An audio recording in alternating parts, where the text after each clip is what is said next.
So what'd you enjoy about this last year? What'd you take from it? The pieces fell into place. I think a little earlier than some anticipated, but you get good starting pitching, you got a good defense, good bullpen, which I think is going to be even better this year. So I'm looking forward to watching as much as possible this year, and hopefully you take that next step, start winning playoff series, and get yourself into the World Series. What was it like watching them get back to the playoffs for the first time? It was a lot of fun. Actually, now I'm done playing, I've started watching more baseball. My son's 10, so getting to talk to him about the players and then having questions that I didn't have the answers to, so I really had to start paying attention to some of these younger guys. So it's been a lot of fun for me, and I think trying to kind of itching to get back into that mode of winning here in Kansas City. Were there any conversations or players you connected with last spring that, watching them from afar, watching them on TV, impressed you with their growth? Well, I think what's impressive is just, from a clubhouse standpoint, it feels really similar to the good teams that I've been on. Everybody's open to listening, learning from each other. Everyone's upbeat, willing to put in the work, and that goes a really long way.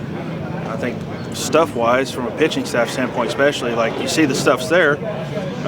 It's transitioning into getting quality starts, getting quality outs in the back end of the bullpen, and they're all willing to learn, willing to put in the work, which, that's the hardest part is deciding I want to do this, being open. There's a good mix of veterans and young guys that can feed off those veteran pitchers, so it's been a lot of fun to watch. Does that start with the veterans as far as creating the atmosphere like that? Yeah, I think anytime you can walk into a clubhouse and feel comfortable, you're already ahead of the curve. Because I know as a young player, a lot of times you're kind of timid. You walk in there, you want to be quiet, stay out of the way, but when it's obvious that the older guys are willing to talk to you about whatever you want to talk to, they're cordial way. It's just like you've known them for 3 or 4 years. That makes bringing those young kids, that shortens the learning curve a lot quickly, and I think that's what they have here.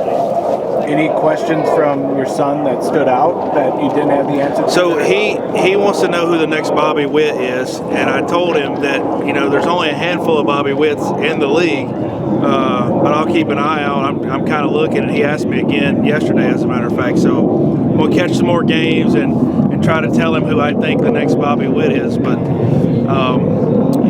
we're fortunate just that we have one. You got Salvi with him, so it's pretty special. Anything about Bob specifically, if you've been able to converse with him, that stands out to you about him? I think just the way he carries himself as a superstar, you would never know. Just like this is his first big league camp, he goes about his business. He's just a good human being, and I think it's just so easy to root for somebody that just wants to be a good teammate, wants to enjoy playing the game of baseball. It reminds me a lot of Salvi. He's not as vocal as Salvi, but he's a kid playing a game, and he wants to play it as well as he can. Yeah. Speaking of Salvi, Moose back, going to retire as a Royal. How'd you hear that news, and what do you think of Moose? I heard it. I guess on the website. Mm-hmm. Well, I mean, it's good. We had that's what makes this organization so special is the people that are involved in it. And I think all the Royals that I played with during that time frame consider themselves retired Royals that aren't still playing. So it's special to be able to honor a guy like that meant so much to the organization. Not just with the numbers, it's more than that. It was really a family atmosphere. Dayton and now JJ and Scott, the ownership group, it's top down, just first class, and I think that's why everyone who doesn't play anymore, who did get to experience that, appreciates it so much. No doubt. Last thing I have real quick is just your thoughts on watching the automatic ball strike, and if that's something you would have enjoyed when you were throwing. I haven't really kept up with it that much, to be honest. Personally, I'm undereducated in it, but I think it'll have to end up being a 3D kind of thing, because I know when I was younger, some of these guys that can really spin it, there's balls that say they're in the strike zone that are hitting the back of the plate in the air. So as long as you can get that underweight. But, part of being a fan is chirping at the umpire back there, which I'm sure they don't appreciate, but that's part of, what draws you into the game is like it's not always cut and dry. Sometimes it's a gray. But we'll see, if the players want to do it and they think that's the best way to make the game good, then I'm all for it. When we got to meet Carlos Estevez after he signed. He talked about his time in Colorado, and he mentioned how much he learned from you and his relationship with you. What's it like seeing him here, and what do you remember about him as a younger pitcher back in, I guess it would have been 2017-ish? 2017. Yeah. Same thing as Salvi. He's a kid at heart, and I think he understands how fortunate we are to be able to play this game, and he doesn't take it for granted. He's always in a good mood. He's got a short memory with the rare occasion he has a bad outing, and he's one of those guys, kind of that old school mentality that he never asked questions. He was always available. The phone rang and it was him. Didn't question why. Just take the ball and go compete. And that's kind of a lost art at times. I'm ready unless I tell you I'm not. And he's going to get big outs for this team. I'm looking forward to watching him throw. Did the two of you talk before he signed? Did he ask you about the city and what it was like or anything like that? No, but I think everyone who's been around the game as long as he has understands that Kansas City's one of those organizations that does it right, treat their players well. They're not going to give you a bunch of BS, so to speak. If it's, hey, we're going to come in here, you're going to be a late inning guy. If you go through and get people out, then that's what's going to happen. So I'm really glad he's here. I think the bullpen is going to be really solid. Of course, you got to stay healthy, but all the pieces are there. Getting a chance to watch a little bit more now over the last couple of years, what's impressed you about Lucas Ursay? His demeanor. I got to watch him pitch a bunch on television last year, and I just love that competitive fire in his eyes. You can kind of see it. That mound presence is like, I'm ready for the big outs. I want the ball when the game's on the line. And that confidence goes a long way. It's not just about here's what the hitter can't hit or here's how we're going to attack him. Sometimes you just got to go out there and compete your tail off. And you can see that he does that. Obviously, the stuff's top-end stuff. But you got to be ready to fight, and he's got that look in his eyes I really enjoy.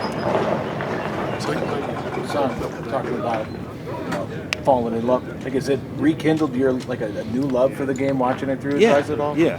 I mean, I enjoy it, especially when you got something to root for that's winning. It's so much easier to hop on board, and I've had a good time with it. And getting to come here and talk to the players. I'm not one of these guys that's just going to walk up to somebody and start dropping knowledge on them because some people do their own thing. But getting to talk and kind of get to know these players, it really makes it special when you get to see them fulfill their dreams and compete at a high level and go to the playoffs.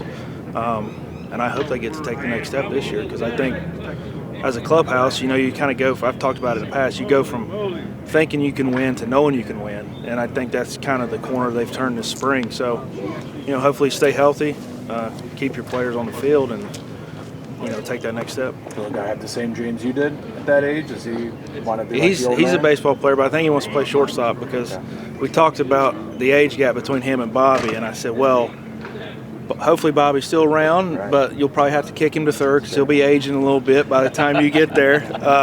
So it's fun to have those conversations with him because he doesn't, necessarily know how hard it is to get here and to stay here. So it's been a lot of fun watching baseball with him. I want to know, how do you evaluate the level of the Latin players at this 2025 at the Kansas City Royals? Well, you start with Salvi. He's as good as it gets. Garcia's a really good third baseman. I think is going to have a great year. I think the Latin players, just like the American players, they've got that renewed vigor this time of year in spring training. It's a complete clubhouse. Everybody's rooting for each other. So I think it's going to be great for them.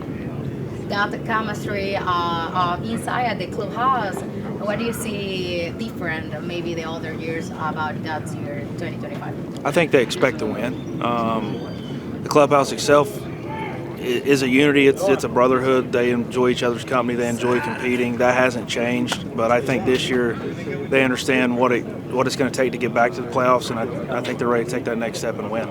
And for you, what is your expectations for this next season?